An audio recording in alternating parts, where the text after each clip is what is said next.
All right, good afternoon, everyone. Welcome to the NCORE Spotlight on Resilience webinar. We'll be talking about grant opportunities today. We've brought together a lot of folks from around the state, different programs to talk to you about the grant opportunities.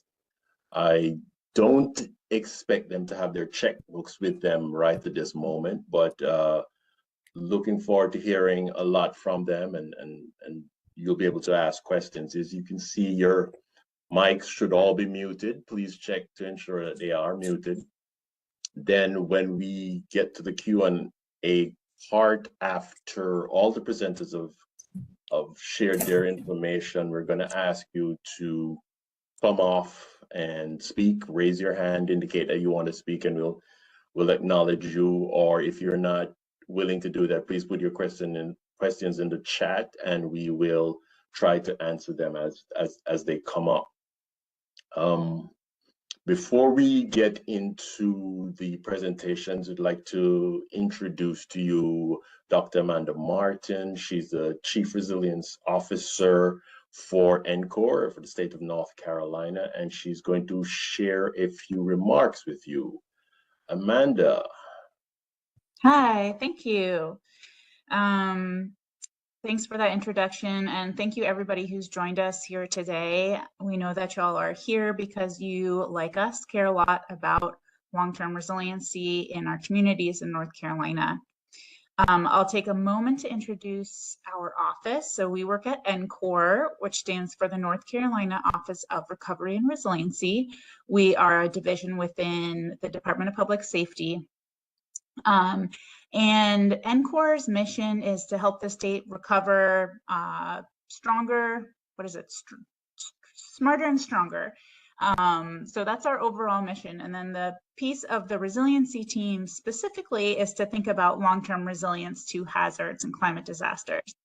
And so we're here today to talk about money. And that's always a good way to kick off a webinar series because everyone cares about money. Money is a requirement of moving forward on a lot of resilience work. I just want to take one moment to say it is not the only requirement. I think we find that when funding is very scarce, it feels like money is just the one thing that's in the way. That means we can't take action because there's no funding available. And then sometimes in more funding rich environments, we find out that actually there are other things that we need in order to be successful with resilience. We need leadership, especially local leadership, to champion our projects. We need an overall strategy so that we make sure when we're implementing individual projects that they make sense altogether. And of course, we need engineering and science to help make sure that we are putting together the best possible projects that will really, truly serve our communities. But today we are talking about money, and actually we'll be talking about money at the next one as well. We have some funders who have recurring funding sources that are pretty much guaranteed to become available each year. We have other funders that don't have that kind of luxury of knowing that their program will be renewed. And I think you'll find some similarities, even though those are different kinds of programs. And really what we want to see is that your community is prepared to put forth the best project for your community. What we don't want to see is when funding becomes available, all of a sudden everyone throws spaghetti at the wall and see what fits, and there has to be something we can do with those funds in our community.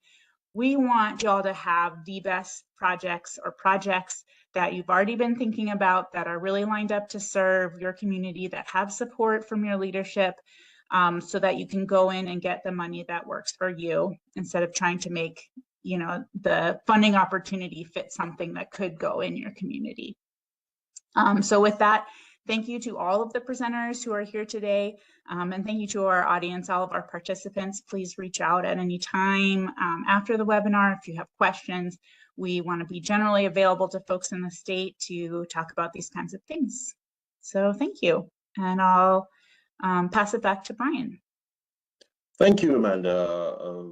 We'll be moving on to the presentations.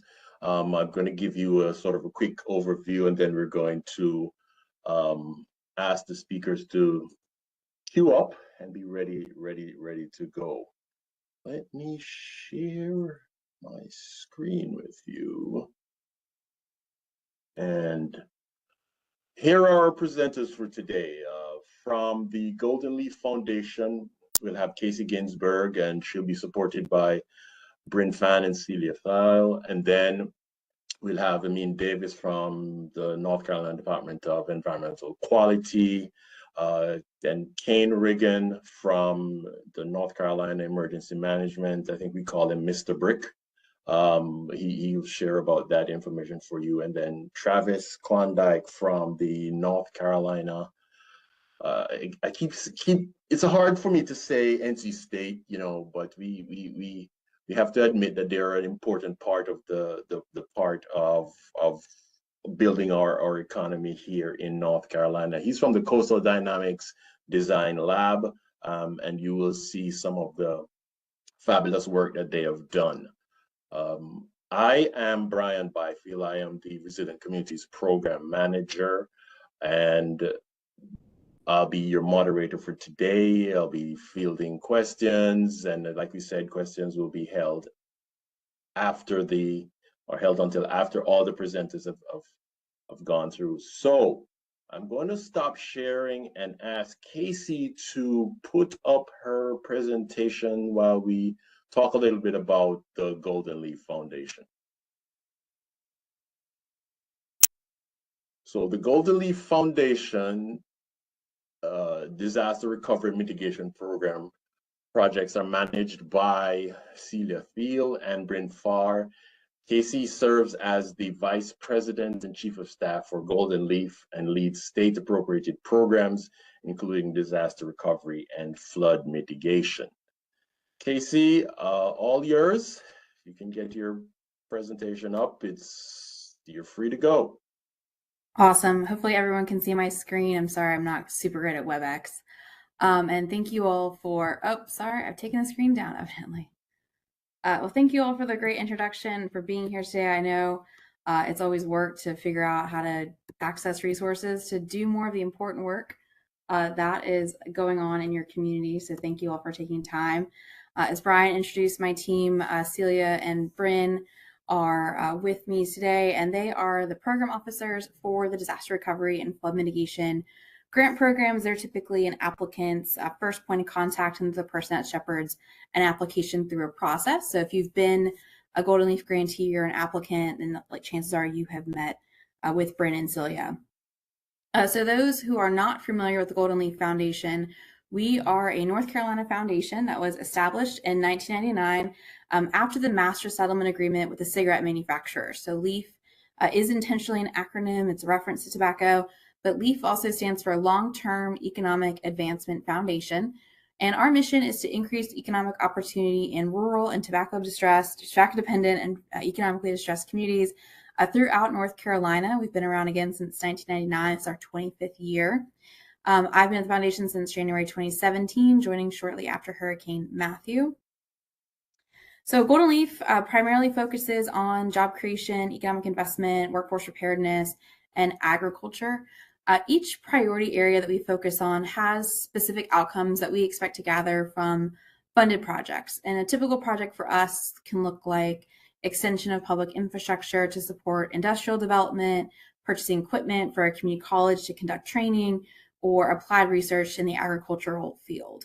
And so although I've mentioned flood mitigation and disaster recovery, those are not core Golden Leaf programs. We do have an open door policy, and we allow folks to meet with our teams, and we do regularly, to talk about projects. But I'd say where we have done our most work in flood mitigation, disaster recovery has been when the General Assembly appropriates funds to Golden Leaf for certain programs. Golden Leaf is a public foundation. Our board is appointed by the governor, the general speaker of the House, president pro tem of the Senate. We're subject to public meetings and open records. And so from time to time, the General Assembly will appropriate funds to Golden Leaf to administer similar to a state agency. But the idea being that we've got a little bit more flexibility. So when urgency is a priority, our board can act more quickly than an agency going through rulemaking. We also have really a focus in working in rural communities. And so after the major disasters where a lot of the communities that were impacted were in East North Carolina, they were really aligned with communities that we have really deep engagement in. And so that's why from time to time, the General Assembly will appropriate funds to us for these specific programs. So we have essentially modified our regular Golden Leaf processes to accommodate, and we develop special outcomes for these projects.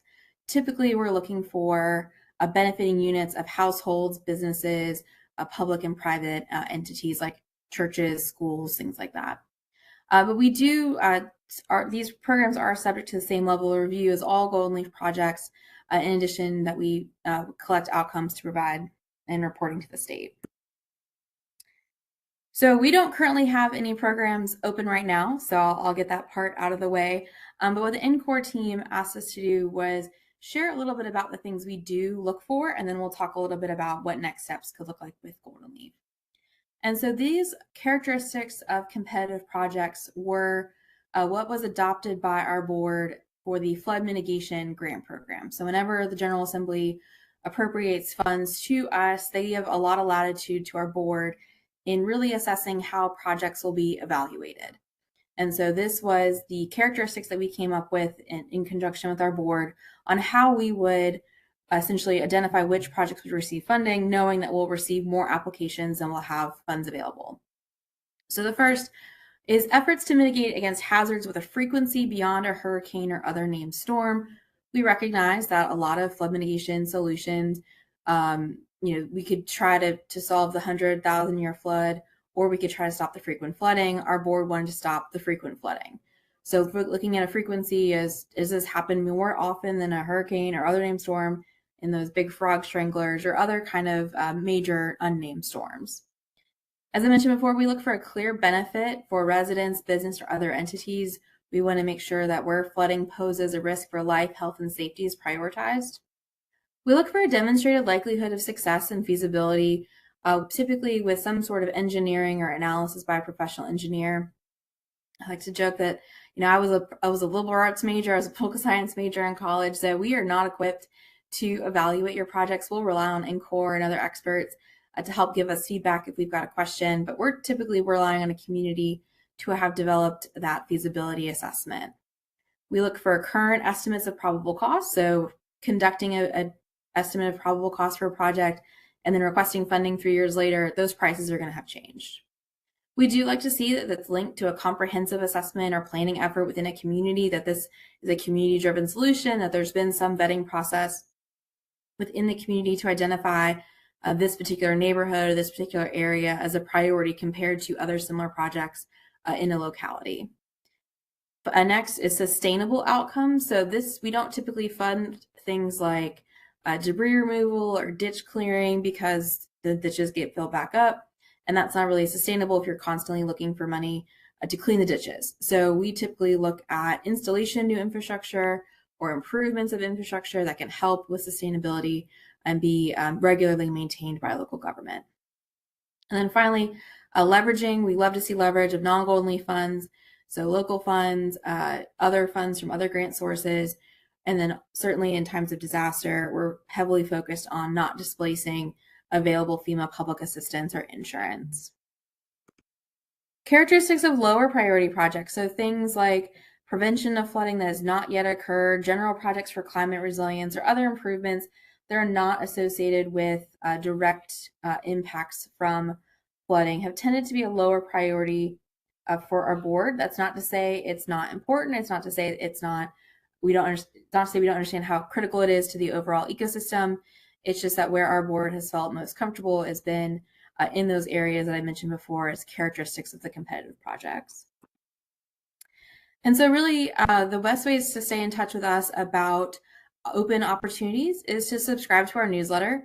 Whenever the General Assembly appropriates funds to us for a specific program, we will do a round of outreach. We work with the League of Municipalities, the County Commissioners Association, NCORE, others to help get the word out through the communities. But we'll always send out information on our newsletter. We'll have it on our website.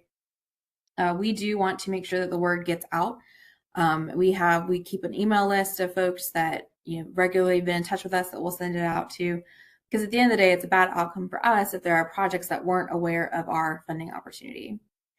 When applying, we always post a pretty detailed guidelines document. The flood mitigation guidelines is actually still up, and it includes instructions on our website about, and our application portal, about what specifically we're looking for with these questions, the information we're requesting. And as a best practice for any grant, honestly, is read the guidelines, make sure you're following the instructions. Funders are different, they look for different information.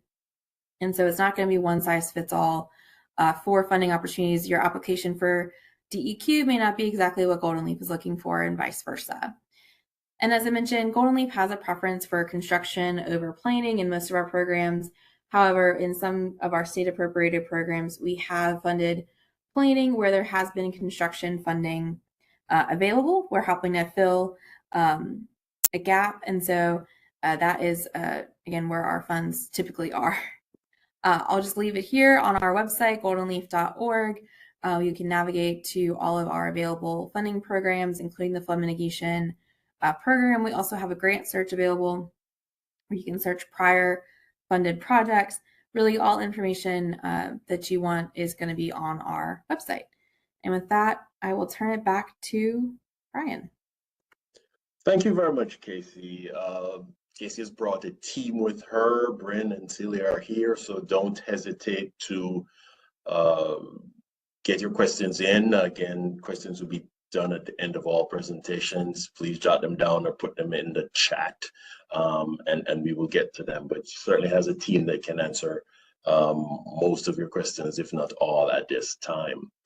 Next, we are going to go to Amin Davis from the North Carolina Department of Environmental Quality. So, Amin, you can put up your slides as at this moment. Amin is an environmental scientist with nearly 25 years of professional experience conducting environmental assessment, water resource management, and watershed improvement activities. He has been employed at DEQ since 2008 and has been the grant manager of water resources since 2016. Prior to his employment with the state, he worked in the private sector with several engineering firms in the Triangle area and served as a volunteer on several community nonprofit organizations. I know Amin fairly well, and I am sure he's going to provide a lot of relevant and vibrant information for you to access the funding opportunities through his program and the wider DEQ. Amin, all yours. Thanks a lot, Brian, for the introduction. First of all, can you hear me? And second of all, can you see my slides? Great. All right. Well, good afternoon, everyone. I'd like to thank NCORE for inviting me to speak to you all, and also for them coordinating this important webinar. Again, my name is Amin Davis. I've been with DEQ since 2008 and have been the grant manager with DWR's Water Resource Development Grants since 2016. Let's see. Okay, so these are, here's the information I plan to share with you during the next 15 minutes. And look forward also to the Q&A and discussion afterwards. So the Water Resources Development Grant Program is divided into two primary sections. I'm first going to briefly cover the coastal infrastructure side of our program that my coworker Kevin Hart manages. But I'm primarily here to tell you about the state and local projects which I manage.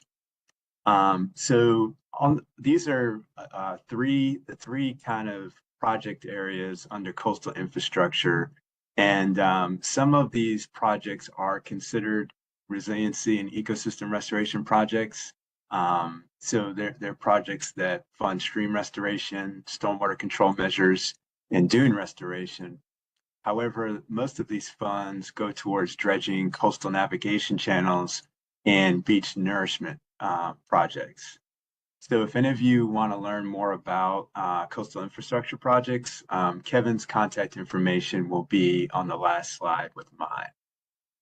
All right, so now I'm going to get into the portion that I manage called state and local projects. So I'll first talk about our state and local projects are grouped into state and local on the left and NRCS EQIP on the right. NRCS EQIP stands for Natural Resources Conservation Service, and EQIP stands for Environmental Quality Incentives Program. So I want to highlight on the left generally the 4 types of projects that we provide funding for, which are stream restoration, water management, water-based recreation, and we also provide funding for engineering and feasibility studies to implement one of these 3 types of projects. We require a 50% cost share funding of non-federal costs, which means if a project were $100,000, we could provide up to $50,000 of funding, and the applicant would be required to come up with the other 50%. Our awards are generally capped at $200,000, although we do offer larger awards that are made on a case-by-case basis for a project that essentially included all 3 project types that are listed above. The NRCS EQIP projects are essentially stream restoration projects in Western North Carolina that are cost shared through the federal EQIP program. It also is a 50% cost share funding of the non-federal cost. Those awards are not currently capped. And for both state and local and EQIP, we have 2 application cycles, which is probably a little atypical of most grant programs. And we'll talk more about those grant cycles in an upcoming slide. So I just want to highlight the 4 eligible project types that we fund. The yellow highlighted text basically shows the most common type of project under each of these 4 categories. And there are photos on the right that correspond to the different categories that you can see. And then at the end of this, I'm actually going to take you on a little tour of some pictures and highlight some of these featured projects. Our most popular project is probably actually the Casheye River Treehouse in the town of Windsor in Bertie County. So some of you, if you haven't been or had a opportunity to check that out, it's a really neat space right on the Casheye River. So as far as our application process, I've kind of tried to consolidate this and make this simple. Essentially, as of this past July, we no longer require pre-application site visits. In lieu of those site visits, applicants are required to submit geotagged photos of their project area as part of their application submittal. Also, pretty much it's my job to help potential applicants submit the most competitive grant application possible. I generally will give an applicant an idea of how competitive I think their project may be based on, our past history. So you'll have an idea, a general idea of how competitive a project is even before the application. So this slide just shows kind of the 4 steps, and it's really helpful to determine project eligibility.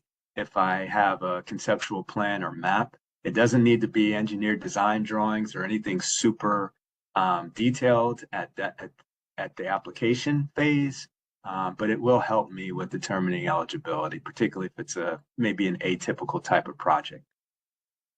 This is probably the most important slide in terms of looking at how we evaluate all applications we receive. The environmental benefits and environmental impacts are weighted the highest in our scoring criteria. Financial resources relate to the relative economic condition within the project area itself. If a project is in a disadvantaged or underserved community in a Tier 1 county, that project would receive the highest score in our financial resources category. Some of these other benefits are probably relatively obvious. Most projects are not located on or adjacent to state-owned properties such as the state park. But if your project happens to be, then you will get extra points for that as well. And I just want to go back and state that this information is embedded in the benefits and evaluation criteria of our application spreadsheet. So this is a summary of our application review and contracting timeframes. Right now, we are currently in our fall 2024 grant cycle, our application cycle, which ends December 31st. And we're going to be making review decisions for those next April. We're currently actually reviewing spring 2024 applications that were received, and we'll be making funding recommendations for those in a couple of weeks. I have a review team that I consult with that assist with recommending projects for funding, and they're comprised of 6 DWR, Division of Mitigation Service, and Division of Ag and Consumer Service colleagues. I realize that this slide has a lot of content and definitely too much to cover now. However, and I think Amanda alluded to this earlier, it is important. It's very important to be able to explain why resiliency projects are important, not just to potential funders, but also to elected officials, your own organizational leadership, and also to the general public. Being able to convey these non-environmental benefits of resiliency projects, such as the economic, public health, and social ones, which are shown in this red area that I just highlighted, can be more likely to get the attention of multiple stakeholders than just focusing on strictly environmental benefits. I usually refer to these benefits as community benefits, but they can also be looked at as building resiliency into the economic, environmental, and public health and social fabric of our communities. So the rest of this presentation, I'm going to focus on some of my favorite resiliency projects that span the mountains, Piedmont, and coastal plain ecoregions of our state. This first project, the Southside Community Stormwater Project, is the most holistic project we funded in terms of promoting economic, environmental, public health, and social resiliency, and I'll show you why. You can see the scope on the left. Basically, there were 6 stormwater control measures that were included, including disconnecting impervious surfaces that treat 28 acres of not just on-site, but off-site stormwater coming into this public housing complex in Asheville. You can see the goals of this project were to improve water quality, improve public safety, and add community aesthetics at this affordable housing community. And the resiliency outcomes were the sustainable treatment of off-site and on-site stormwater from this 28-acre watershed. I just highlighted on the conceptual plan the areas in green are where the bioretention areas were added. The blue areas are where the something called the regenerative stormwater conveyance was placed. And the constructed wetland, I don't know if you can see my cursor right here. This is what is designed to treat all of the stormwater coming from this site. So just some pictures. These are some photos of a photo of the bioretention area in the upper left, the constructed wetland on the right that is treating about 28 acres of drainage area.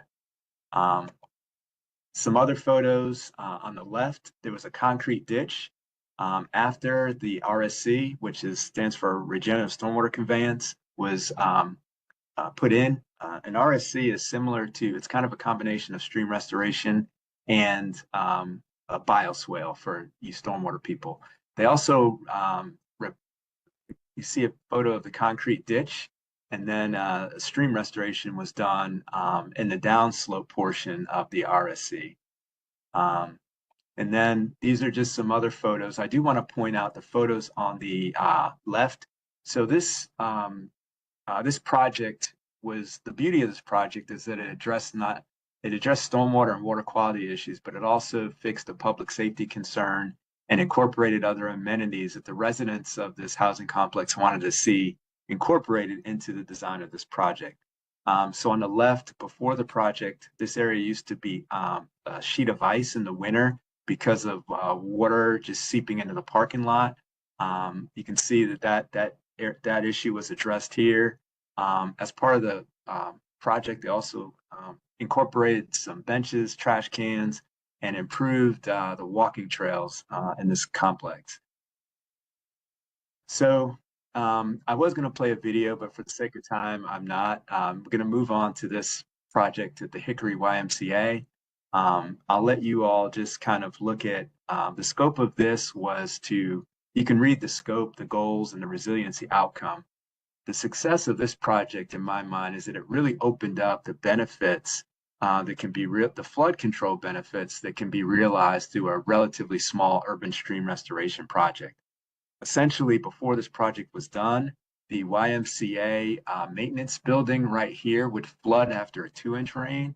After this stream restoration project, the water stayed in the channel after a 6-inch rain. So significant flood control benefits. You can see the before and after pictures was a riprap channel before.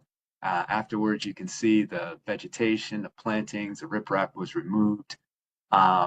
This is a picture looking upstream at Cripple Creek, and you can see the dramatic difference between the before and after. So now we're moving to the coastal plain of the state, and I do want to mention that over the past years I've been managing this grant program, less than 20% of our grants are for projects in the coastal plain. And secondly, we've only funded 3 living shoreline projects. So I would like to see those numbers change. So please get the word out that there is funding available to make projects like this happen. So these are just some before and after pictures. I do want to note the red arrow shows a frame of reference for both of the pictures. On the left, you can see the significant shoreline erosion. This yellow area shows a 4-foot tall auger. So you can just see the significant amount of erosion that was occurring along this shoreline. And you can see afterwards how it's been stabilized with both rock, which they call granite sills, and then marsh vegetation that has helped to stabilize the shoreline.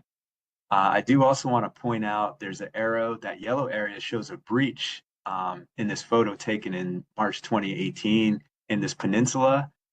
You can see that same area, see how it's been stabilized.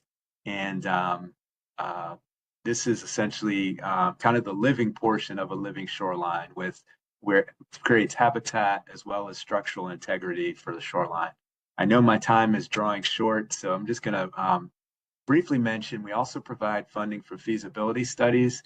This was one sponsored by the Stormwater Master Plan by the City of Elizabeth City. You can see that basically the beauty of this is that this master plan identified and prioritized projects based on public input and cost. It also provided some specific locations of projects and potential nature-based stormwater solutions for it. So in closing, here's what our website looks like.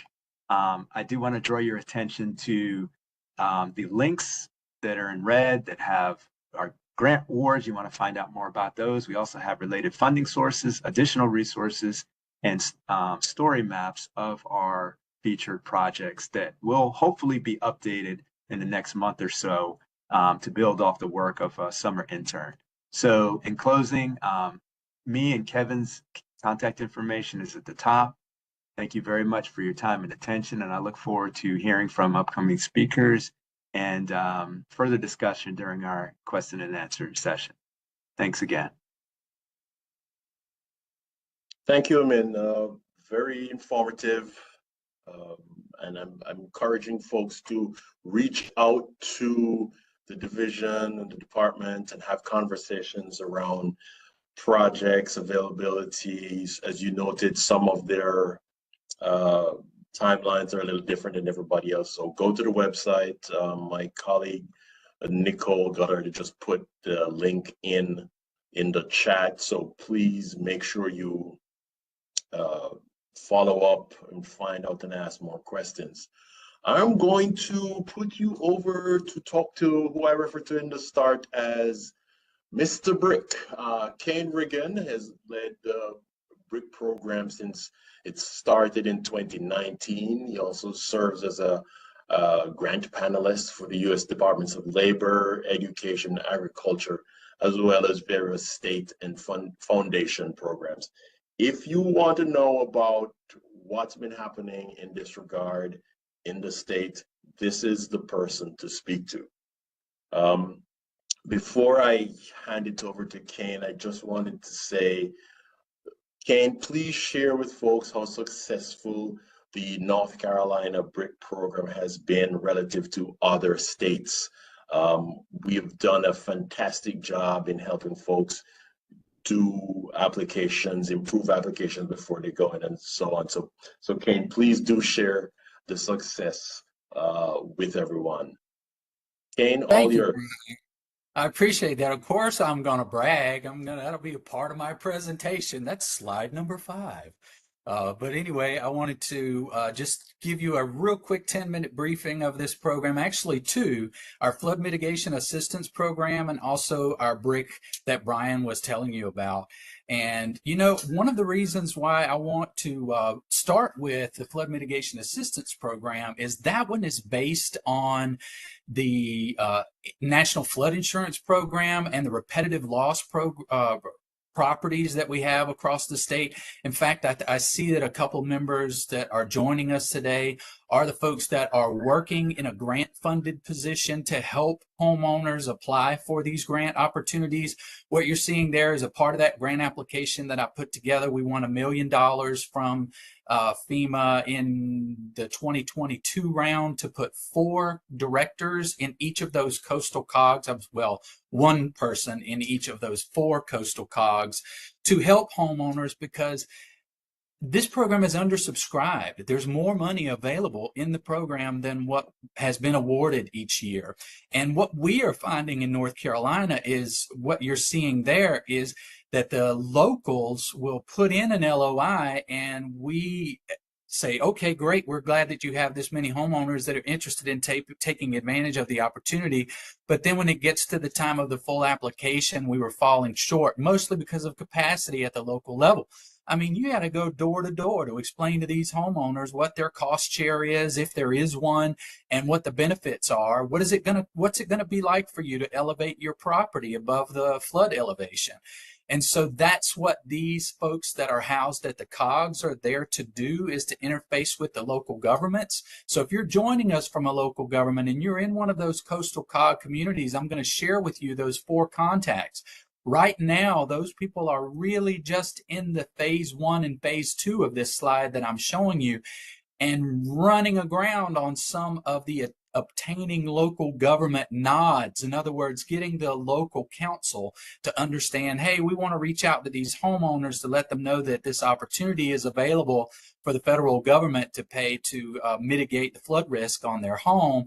And some of them are hemming and hawing on that, which is a little heartbreaking, but that's what we're facing. So just know that that COG person is just reaching out to the homeowner to gain a buy-in from them to make sure that they would like to participate. We'll then come back to you and give you the full nod opportunity. I mean, you are the applicant. So we're going to come back to you and make sure that you're okay with these homes, A, B, C, and D being elevated. So we want to get as much participation in this as we possibly can. There is no cost for this program. These are residential elevations and acquisitions to the local government.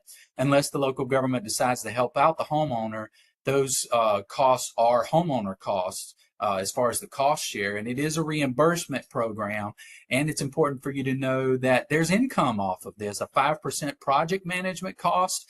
So if you're talking $200,000 to $325,000 per home, there's quite a bit of money available at the local level in management costs for you to either continue to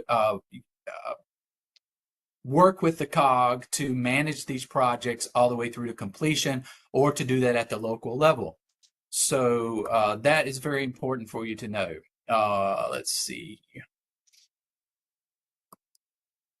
The cost share is there's no cost to the local governments if there is a severe repetitive loss situation. It's 10% for repetitive loss and 25% if they're just NFIP insured but have not had significant losses. So I'm going to zoom on past this, but basically we're encouraging the local communities to take advantage of those people that are available to you at the COGS. Do a screenshot of this one. These are those 4 people that are funded 100% by FEMA under this grant to help these homeowners put these applications in. And then we move on to the Building Resilience in Communities program. This is that slide we were joking about. We have won more projects than any other state in the first 4 years of the program. We're excited about that. We started off with about $28 million in the first year of the program. 58, doubling that in 2021. Then we had our best year in 2022. We submitted 36 applications and 22 of those were selected competitively for a little over $100 million in FedShare. So 2023, this is just a slide that shows you here the types of projects that we were able to get funded in 2022. If you have any questions about whether your project would be competitive, please reach out to us. We're very, very responsive. You're going to find that this state section happens to survive on the management costs that come in. We're not funded by the state. So you're dealing with a whole team of folks that in essence work on a commission, not personally, but as an organization. So we're going to be very responsive. We're going to be very helpful to helping you get these applications across the finish line because it matters to us, not just programmatically, but towards our bottom line. BRIC 2023, let's see, this was 8 competitive projects. And so you got to ask yourself, if we submitted the same amount of projects, why did we only win $32 million with 8 competitive projects? That was still more projects than any other state.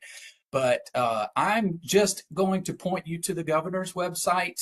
The governor gives an explanation of why this is a politically charged situation. So I'm not going to get into any left and right here, but I do want to share with you that what you'll find is this map from FEMA that shows we're the only one not in dark green there. And that comes from the code adoption, which is one of the priorities of the BRIC program. So do a little bit of research on HB 488 there and what happened. This past year, we won $33 million, as I was telling you, 8 competitive projects. But look at the other states and the numbers that they won. They may have won less projects, but they're definitely winning larger projects. And all of those states in that top 8 that you're looking at are dark green on that map. So it does seem to affect us, that code adoption, but we can only assume. The available funding, if someone calls and asks me, do you think we're going to compete?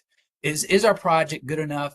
I would say it's worth the effort to get a grant application in, get it developed, because we're able to use that fully developed grant application for other funding opportunities. Even if you don't win, you do get some important feedback from FEMA that's going to be helpful to you in future rounds. But here I'm showing you that $65 million we were able to fund with our disaster 4487. They were all BRIC infrastructure projects that had not been selected in 2021. I know Casey was mentioning earlier that Golden Leaf is not open to applications right now, but we have seen some success in their funding projects that were originally developed for BRIC and for whatever reason didn't go through. There's also a $25 million Disaster Relief Mitigation Fund, DRMF, if you Google that. I'm expecting there's going to be about the same amount of money this year. I think that that is a state fund that comes directly from the state budget. And even if that is not in the state allocation this year in the state budget, I think there's enough money of unused funds in past years that they can still offer $25 million. At least that's what I'm hearing. So that can be for cost overruns, helping you with the match for federal grants. I can talk to you about that and get you in touch with the right person. BRIC is trying to incentivize natural hazard risk from some sort of or to some sort of public infrastructure, and they want to get 40% of that money into disadvantaged communities. What does it mean to be a disadvantaged community? I'm only going to point you to a new tool that exists. I see this tool come up in grant applications, not only for FEMA, but for the Department of Labor and Agriculture. That is the Climate and Economic Justice Screening Tool. Do a little screenshot here. That is a wonderful grant writing tool. You put in your zip code of the affected area, and it's going to give you gobs and gobs of useful information, screenshots that you can use in your application to prove some sort of disadvantaged criteria for your community, if that does exist. They are trying to incorporate nature-based solutions into these, and we've got some resources that can help you to determine and add nature-based solutions and maximize the points that are available for that. They do want to enhance climate resilience and adaptation, which of course we're going to find with all of the coastal projects, among others. And then that fourth bullet is what I was telling you about. They want to increase the funding to applicants that facilitate the adoption and enforcement of the latest public editions of the building code, IBC, IRC. We are at the 2015 code adoption. We would have adopted the 2021 or 2018 and 2021, but there was a law that came out that first moved us to a 6-year, these are things you should know about, a 6-year code adoption, which meant we weren't going to adopt a new one until 2024. And then HB 488 came out and blocked that 2024 adoption. So it looks like we're not going to have a new code adoption until 2031 unless something is done about that situation. So who is eligible to apply? The sub-applicant applies to the state, and the state applies to FEMA. And they're looking for shovel-ready projects, CNCB activities, which is capability and capacity building projects, or a combination of the two. We can complete your studies, complete your design as phase 1, and do the construction as phase 2. And we've almost 7 of the 8 projects last year that we had selected competitively were phased projects. So that's important for you to know. $500 million a project is the cap here, with about a $200,000 on the CNCB, although we may be lifting that this year because what I'm hearing, the NOFO is not out yet, but I'm hearing from FEMA that they're going to allow CNCB activities to compete beyond our state allocation nationally. So that means we can probably lift our cap that we put on our CNCB activities in order to reach as much of the state as possible. Notice that EDRC that I put at the bottom. Let's talk about that. I can help you. I've got a full list of all of the, in fact, NCORE helped me put that list together, Amanda's team, to be able to target those EDRC, economically disadvantaged rural communities. Remember, only 40% is trying to reach disadvantaged communities. So that does not mean, I've heard consultants say, oh, you're Charlotte, you're never going to win BRIC because they're trying to reach disadvantaged communities. Well, what about the other 60%? So please do not be discouraged by the Justice 40 initiative. That is only 40% of the program. Let's get a grant going. What are we able to do with our capability and capacity building projects? I'm going to zoom through these slides, just showing you in the first 4 years of the program with our state allocation, those projects that we were able to fund. The cost share is important for you to know. That is basically a 75-25 split unless you are an economically disadvantaged rural community or a CDRS, a community disaster resilience zone. In fact, if you're one of those, we've got some additional resources available for you to help put grant applications together. So we can talk to you about that. Reach out to us if you, and I can also help you identify whether your project is in a CDRS track. This is another example of how NCORE, for instance, and hazard mitigation are working hand in hand to maximize the benefits to you that are available through these grant-funded opportunities. Remember, it doesn't have to be 100% cash. That can also be in-kind contributions that you can quantify to help you come up with your local match, and we can talk to you about that. So this grant timeline, you'll notice we were talking about webinars coming out yesterday. It didn't happen because there is an immediate needs funding memo in place, an INF, FEMA likes to call it, which appears to be some sort of budgetary strategy that FEMA has done for the last few years, which says we only have the money left to fund our immediate needs. And so these programs like this are on hold. Last year, it put it on hold about 6 weeks. This year, it's looking like it might be 8 to 10. So, but anyway, we're not going to release a notice of funding opportunity at the state until we get that national notice of funding opportunity. So everything's kind of on hold. That October the 4th LOI deadline that you're looking at is most likely going to be extended, depending on when we get that notice of funding opportunity. So do keep those things in mind. This is what a application is going to look like. Remember, I said we work with you to get that application together. We've designed this to directly correlate with the qualitative scoring criteria. So we help you develop attachments that are aimed at maximizing the points that are available, particularly since we're losing so many points because of the code adoption. And there's a lot of resources available on our website, including winning grant applications from the first 4 years of the program and the all-important BCA, the benefit cost analysis.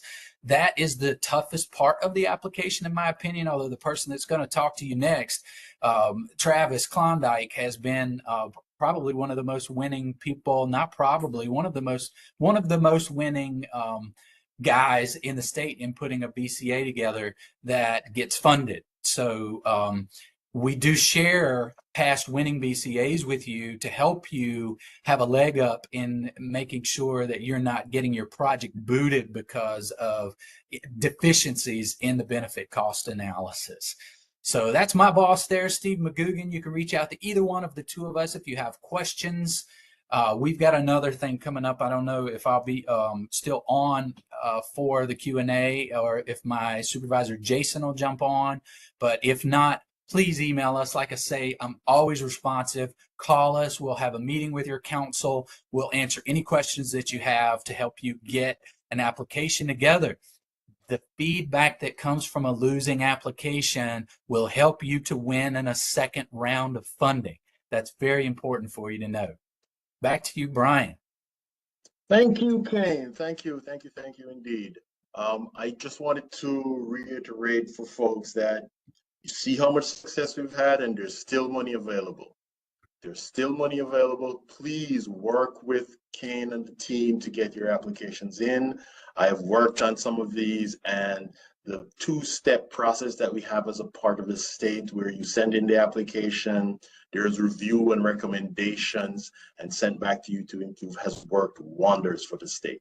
And talking about working wonders, CDDL, they have been extremely successful in getting projects funded. They've won awards for work done in the state. They've won awards at the national level, at the international level. So I'm going to ask Travis to cue up his slides and get ready to talk about what has been done by CDDL. They worked in partnership with NCORE on a lot of projects, and I'm sure he's going to share some of that with you. Travis is a research professor at the Department of Landscape and Architecture and Environmental Planning at NC State. His work focuses on helping communities better adapt to natural hazards and climate change by leveraging contemporary methods of geospatial analysis, public engagement, visual narration, and grant writing as catalysts for public good. They have been very successful in getting funding for the project concepts they've developed. So Travis, all yours. Thank you, Brian. Can you see my screen and hear me okay? Yes. Great. Thanks for inviting me to present today. I was asked to share some slides about community experiences and our experiences working with communities, specifically around grant applications. As Brian mentioned, I serve as the Associate Director of the Coastal Dynamics Design Lab at NC State University. I'm also a licensed landscape architect and teach in the Department of Landscape Architecture and Environmental Planning. This presentation is broken up into two halves, as you'll see in this agenda. The first part of the presentation will provide a bit of background context about the Coastal Dynamics Design Lab, or CDDL for short. I'm going to share some slides that are more specific to the Pollexville Floodprint family of projects and grant applications and grant funded projects that have been awarded to fund those efforts. And then lastly, focusing a bit more on lessons learned and recommendations recommendations and kind of couching those lessons learned and recommendations on 3 different phases of thinking about planning and grant writing and construction and phases of projects, recognizing that these are recommendations and lessons learned are all focused around grant supported activities. So a little bit about the CDDL. We are currently a team of 6. We all work at NC State in Raleigh. We're all landscape architects and environmental planners by trade, and our mission is to assist communities recover from floods, plan for more resilient and prosperous futures, and celebrate the natural and cultural resources that make each place special. An important note for us that I'll just mention up top is that 5 of the 6 staff in the Coastal Lab are soft funded, which means that in the academic sense of things, we are entirely reliant on grants to sustain our own salaries. So like many of the proposed projects in the communities we serve, we are reliant on external funds to support our own time and our own efforts working with communities. So, we are acutely aware of the finite financial constraints that a lot of our community partners face when trying to implement resilience building projects. How we work with communities can be graphically represented something like this. We tend to position ourselves as designers and planners as being in between community needs and potential projects. We partner with local advocates and technical specialists in order to scope and develop projects that are strategically aligned with grant priorities and requirements to make the projects most competitive as possible. And what this looks like in practice for us, again, is more or less an entire ecosystem centered around grants. We apply for and when successful, are able to work with communities in a planning capacity at no cost to them. So we're able to offer our time at no draw from the bottom line of our community partner funds. But also through grants, we're also able to help fund built projects, tangible built projects in communities that are, again, not reliant on local funding restrictions. There are 3 prerequisites that I'll kind of walk through that are important for us to abide by in our work, and these are things that we stand by and how we work.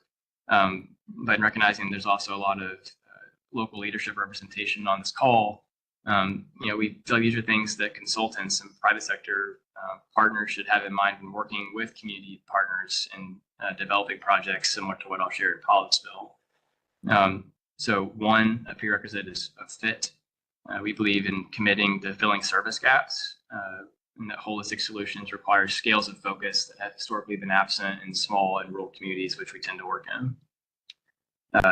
Number 2, of time. So moving up the timeline of engagement and working with consultants and community members to allow for the co-definition of issues, opportunities, and potential solutions.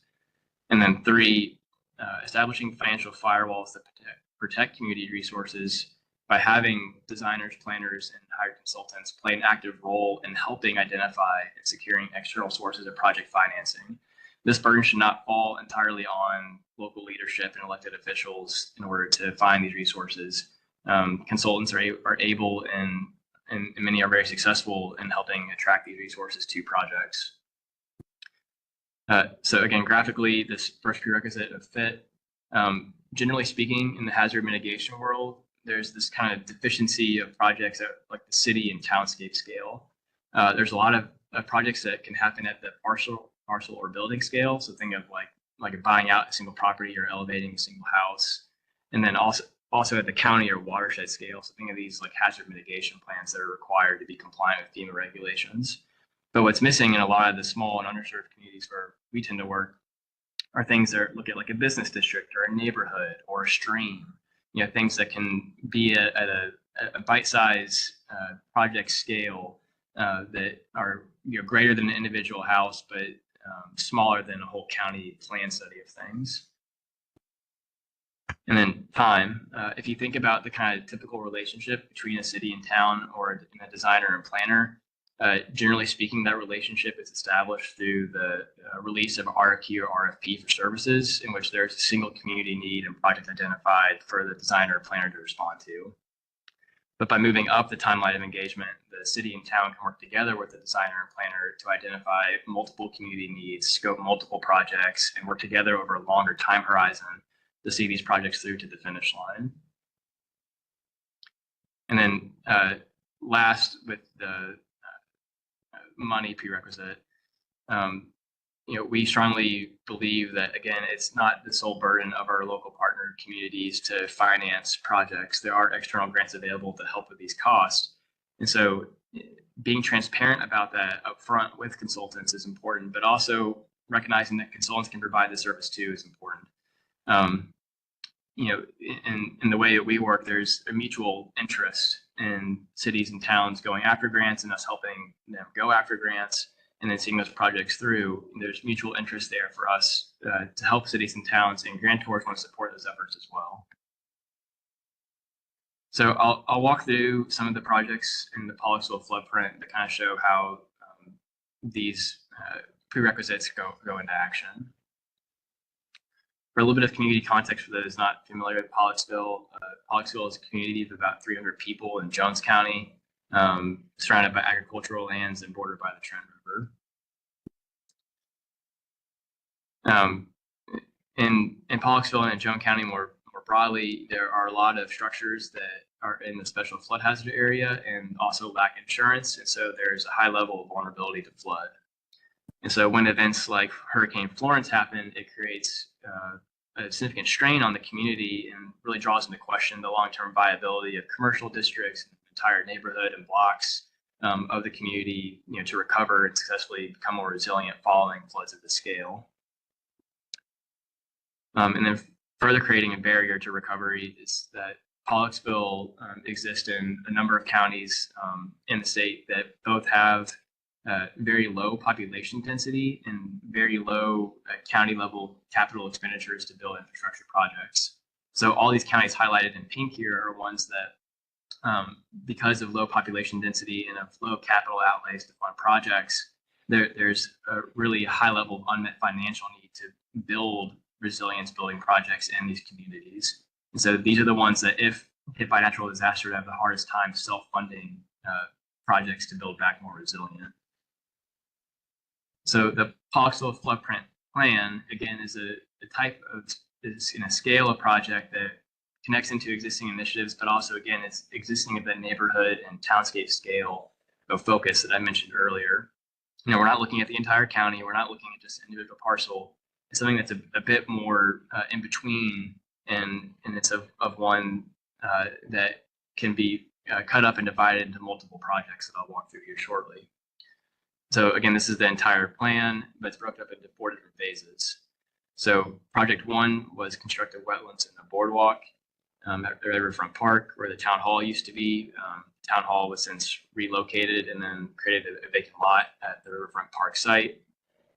Project 2 is a complete street for Main Street, so helping with nuisance flooding along Main Street, but also recognizing the economic development potential that would provide. Project 3, FEMA allowable uses of properties that were in a declared buyout zone. And then Project 4, the elevation and floodproofing of commercial properties along Main Street.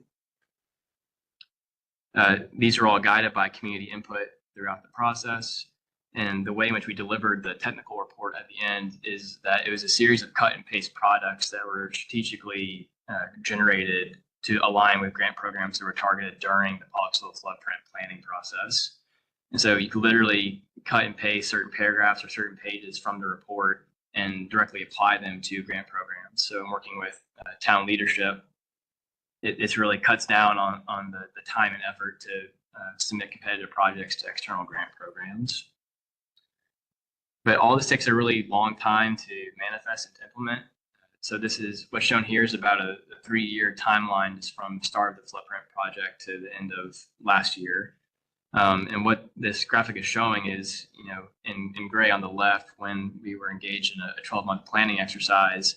But then what you'll notice shortly after that is in pink, a series of grant applications are able to be submitted to right around the time of plan adoption. And again, because we provided a cut and paste product, it enables the town to move quickly to secure grant funds to support the projects being adopted by the community. You can see here in darker pink when certain grant awards were made, and then in teal when we started helping the town with releasing RFQs and RFPs for design and construction services to realize these build projects. An important thing that I'll point out, just again, specific to grants and community resources, the town of Pollocksville did commit $20,000 to this effort. However, again, we used the North Carolina Community Foundation grant to support our time during the planning process.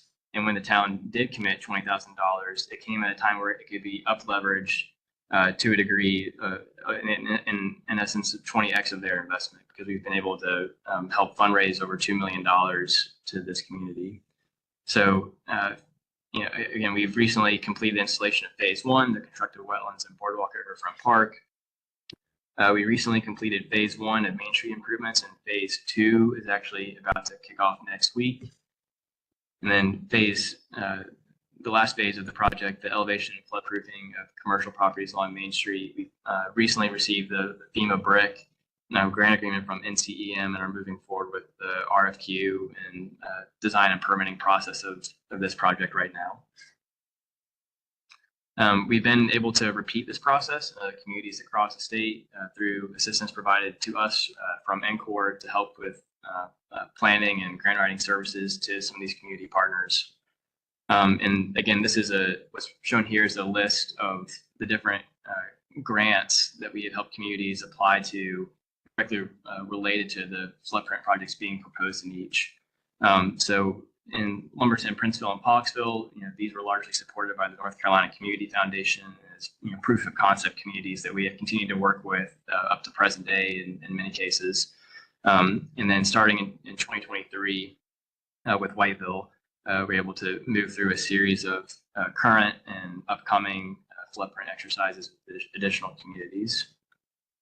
So today we've helped raise over $28 million of external investments into communities at no direct cost to them. But that also have resulted in a 20x ROI on investments of grantor investments into us at the Coastal Lab. But what's most significant here is, again, the kind of other investments being made that are tangential to our work in Pollocksville. So in this case, investments that private property owners are making that are adjacent to our efforts, that are being leveraged by our scope of work, but are separate from what we are helping the town implement. I have a series of slides that I think I'm going to run short on time on sharing today. I'll quickly go through them just at a high level, just so we can kind of touch on them quickly. Some recommendations for pre-planning, planning, grant writing, and construction. So for pre-planning, being mindful of scoping. So I know it can be a barrier to entry to not have a long-term plan in place at the beginning, but longitudinal investments made during the planning and grant writing phase lays the groundwork for more meaningful responses to community needs, and then yielding a higher rate of tangible built outcomes. I'm going to skip down a few slides. And then second, scaling, being mindful of an approach that can nest smaller projects within larger holistic vision, as this offers more opportunities for diverse and financially nimble and shovel-ready projects to move forward while longer-term efforts can develop in parallel. And then lastly, with implementing, again, having partners that are connected to the planning and grant writing phase is helpful in that if they're able to stay connected to projects, they can help shepherd the implementation of grants through construction and implementation while ensuring that the original intent of projects is upheld and that emergent needs can be thoughtfully responded to. So with that, I'll end this presentation, but more than happy to speak to any lessons learned or recommendations in detail during the Q&A. Thank you. All right. Thank you, Travis, for sharing with us the work of CDDL. It's been very successful. I have worked myself with or had conversations with the mayor of Pollocksville, and he only has good things to say about this group and the process and the amount of money it has brought for the town and solving some of the climate resilience issues that they have, particularly around flooding. So we are going to move into the question and answer phase. Just a reminder, please, if you're interested in asking a question, raise your digital hand, as Nicole is indicating, or you may put it in the chat and we'll monitor that. While you get your questions ready, I have a kickoff question for the panel. And I won't put anybody on the spot who wants to take it first, but I'll just lob it out to all of you. Where do people get tripped up the most in their application processes for the funding opportunities? So which person on the panel wants to take a first go at that as the webinar attendees get their questions ready? I'm more than happy to jump in. Sure. You know, Kane mentioned this earlier, but the benefit cost analysis and things similar to benefit cost analysis are required in many federal grants in particular. Where we tend to see problems is with projects that are scoped and developed without being mindful of benefit cost analysis on the front end. And so projects are fully designed, engineered, conceived with cost estimates, and then the decision is made to develop a grant application. Well, then the project may not pass the benefit cost analysis test at the end. So if you know on the front end that you will need to generate a benefit cost analysis, you can do a push and pull on the project scope early on to increase or decrease the cost, increase or decrease the scope, working with an engineer or an architect, so that you can ensure and be confident in the BCA passing down the road when you apply to a grant. So Okay. being mindful of that early is what I'd recommend in general. Okay, so Travis, just to follow up on the point there, a lot of folks don't know where to do or to get BCAs done. How do they get them done? What are they? Which ones stand up to which level of scrutiny and so on? So where can they go for help in this regard? What set of skills do they need or they need to hire? Yeah, so for what I'll call more standardized mitigation projects, so like some of the ones that Kane pointed to, like a elevation of a building or acquisition of a property via buyout, there are some standard practices in place where there's just a set dollar amount to elevate a building or a set dollar amount to acquire a property. Those can be done at the local level if there's level of patience to sit through a FEMA application. But for more complex projects like nature-based infrastructure in particular, those definitely require input from a landscape architect or a civil engineer. If you're elevating mini buildings, I would say an architect. So there's definitely private sector or nonprofit partnerships that can be had to help develop those. But once you start, getting into the nature-based projects, that's when you really need to look probably outside of what resources you have locally to help shepherd those through. Okay, thanks for that. Anybody else on the panel wants to talk about what trips up applicants as they go after funding? Where we look for flooding frequency, we ask for documentation that supports the frequency of the flooding in that location. It can be pictures, police reports, insurance reports, other evidence from homeowners, photos of the events. And so what we find is that folks get tripped up on that. They have photos from different locations, or they don't have that information available. And what we have encouraged them to do is talk to neighbors, talk to folks in the community, because a lot of times folks will have pictures of the flooding in their neighborhood. It's just that no one had asked them before. So when we look at how to measure frequency and think about how to document the proof of it, finding that historical information is something that has tripped folks up in the past. Okay, thank you. Anybody else? Yeah, I'll jump in. I think at a very basic level, both with the grant program I manage and just seeing it in other places, a lot of people get tripped up on simply not following the directions on the application form or the grant program guidelines. And secondly, being clear in terms of how the proposed project ties into the specific grant program criteria. Okay. I wanted to support that too. In some of the application reviews that I've been a part of, it says fill out this section using the following criteria, and folks just leave them blank or say see section 2.2 where this was already discussed. I want to encourage folks to fill those in.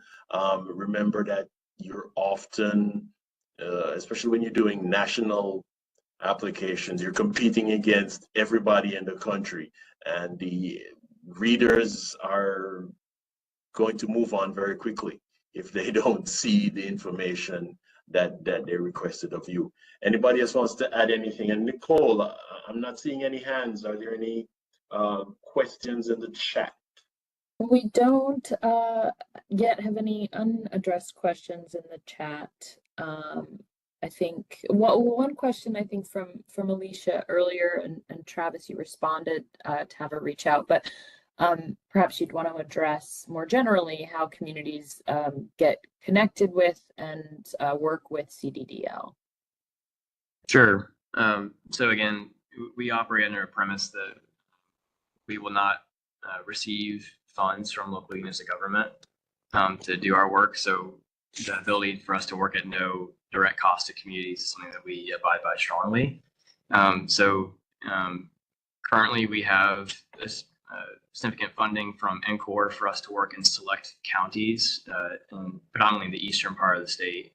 These are counties that were most impacted and distressed by Hurricanes Matthew and Florence, but also Tropical Storm Fred in the western part of the state.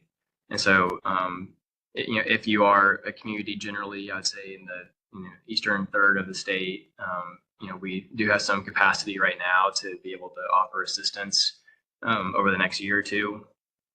Again, at no direct cost, so please reach out if that applies to you on this call. And then kind of absent of our current NCORE funding, we traditionally work with either state level grants or foundation level grants for us to, again, be able to provide that same level of service to community partners. We tend to kind of flex up or flex down the scope of service, again, based on funding levels that are available and also what the needs may be in a community. But again, it's all kind of tied toward the reality of grant funds likely being required to implement projects after the planning phase. So, in more robust projects, we'll include hydraulic modeling and benefit cost analysis and professional opinions of probable cost and schematic design and community outreach and engagement. We'll include all of these as part of the scope of work we can provide, and recognizing that makes the projects most competitive down the road for implementation. But again, please reach out if there is interest, even if you're not in the kind of eastern third of the state. Again, we're more happy to work with you to identify resources so that we can work together. Okay. All right. Thanks for that. I see some conversation going on in the chat around flood frequency for Golden Leaf. Casey or team, can you share that, a little bit of that with everybody else? Sure. Where we are looking at flooding frequency, it is the number of actual instances that can be documented. So we are aware of the 500, 100-year, those kinds of, when we're sizing the appropriateness of a response. But we want to, our board is interested in solving flooding that has actually happened. So again, not a likelihood of flooding, not risk of flooding, but truly this is an area that floods. It floods all the time. This is how we know it floods all the time. And this is a solution that will reduce that frequent flooding. Okay, thanks. Another question for the panel in general. What are some of the untapped opportunities you have in your programs that applicants aren't taking advantage of? What do you wish you had more applications for? I think, Casey, you touched a little bit of that in your applications, or was it Kane? I may have gotten that mistaken, but what are untapped opportunities that folks aren't taking advantage of, and what do you want to hear from them? And that's for anybody to take on. I alluded to it in my presentation, Brian, about the fact that as far as the eastern part of the state is severely underrepresented in terms of number of applications we receive. A couple of years ago, I crunched some numbers, and it was like 13% of our applications are from the eastern part of the state. So we'd like to see more applications from the eastern part of the state, particularly relating to, projects like living shorelines would be very competitive for our funding. Other bioengineered or nature-based projects, they don't have to be strictly that, but those projects tend to be more competitive for our funding because they provide greater environmental benefits, which is weighted, the factor that's weighted the highest in our scoring criteria. Okay. It's good to hear of the available opportunities. Anything else from anyone in that same regard? Yeah, I might jump in here as well. Kane mentioned this quickly in his presentation, but the C and CB opportunity through FEMA, that is specifically for planning, design, project scoping, engineering, grant writing, et cetera. In the past, the state has been very successful in awarding a high number of applicants that put forth the effort to apply. It's particularly for small, under-resourced communities. These can be at high dollar amounts that wouldn't otherwise be made available with local funds as a standalone. So I would encourage folks, particularly if funds are tight, to look at the C and CB offshoot of FEMA BRIC in particular, and that this could be a really valuable resource for procuring a high-quality level planning exercise. Yep, I support that wholeheartedly, Travis. If we're going to make decisions, do projects about to address particular issues, understanding what they are is a critical step, and there are lots of funding agencies that don't give funding for that step. So C and CB is an important one to go after for planning and understanding your problems wholeheartedly as you make decisions and get to construction or shovel-ready projects. So I support that myself. Anything else anyone wants to add? We have a few minutes left, so I do have another question, but are there any questions from the audience?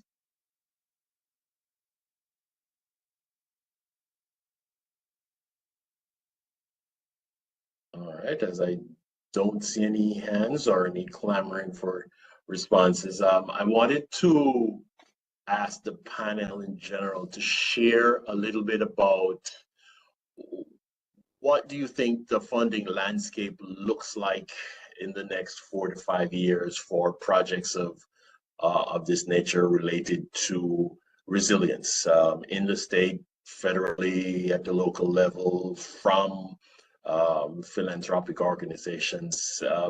Let's hear what you hear in your offices and what's coming down the pipeline to share with the wider public.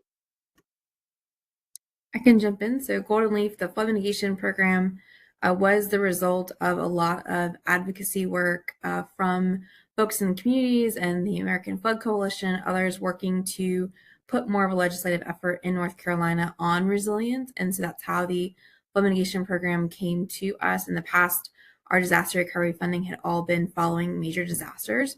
So I do think there is a significant interest in more resilience funding at the state level. I do think with the looming and always uncertain budget times, it's hard to know how that wave will continue to roll. But I also do think the successful implementation of projects and being able to show and tell stories of communities that previously were subject to flooding, implementing these solutions, and then being able to tell the stories of success following that is going to be really key to increasing the interest, at least at the state level, in continuing. Okay, thank you. Anybody else has anything to add for the future of dollars coming our way for this type of work? I just make a kind of quick observation.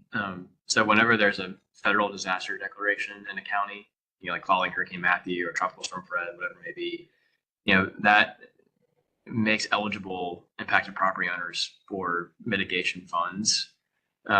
So, in many cases, that might be an opportunity for folks to either elevate or relocate following an event. What I've observed in a number of communities is that folks that miss those windows of opportunity to take advantage of those elevation or relocation assistance funds or that there's just not local capacity ready to move forward with, doing the door knocking door to door in order to like adequately serve impacted residents. So just in many cases, these disaster declarations are happening every year, every 2 years in a lot of counties. And so I guess my recommendation is just being aware of locations in one's home community that are most vulnerable and being regularly impacted by flood events, and having some way of having discourse with those property owners about what opportunities may be available when the next round of eligibility comes through.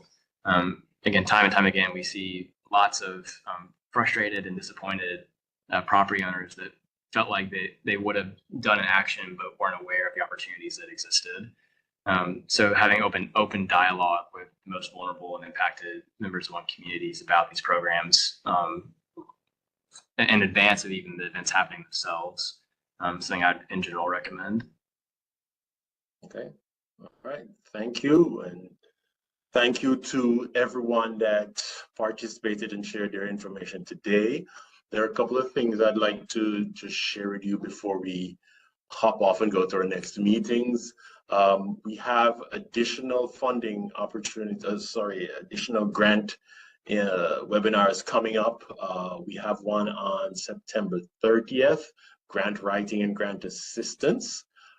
We also have a following webinar that will come on January 27th of next year, talking about green infrastructure and nature-based solutions. We want to also point you to the resource of the Resilience Exchange. It's resilienceexchange.nc.gov, and I asked Nicole to drop that in the chat for everybody to see. It's our recently developed resource where you can find all things climate resilience, including funding opportunities and methods and who to work with. So please do share that. We will certainly share the speaker contacts for those who want to reach out. A big and massive thank you again to the presenters and panelists, and also to my colleague Nicole Goddard, our Outreach and Engagement Manager, who put this all together and made it work so seamlessly. I was just the face for you guys today.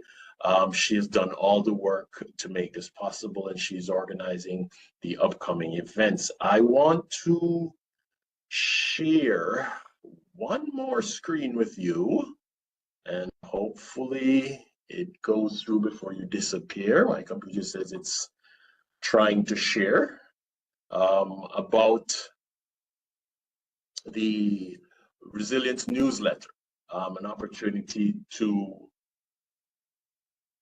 well, it won't allow me to share, but it's our Resilience newsletter where you can sign up for a monthly newsletter to hear stuff that's going on in the field of resilience, around what's happening at NCORE and across the state, and even some information that's relative to North Carolina, but from outside our boundaries. So again, everyone, thank you for attending. This has been great. Please share this information.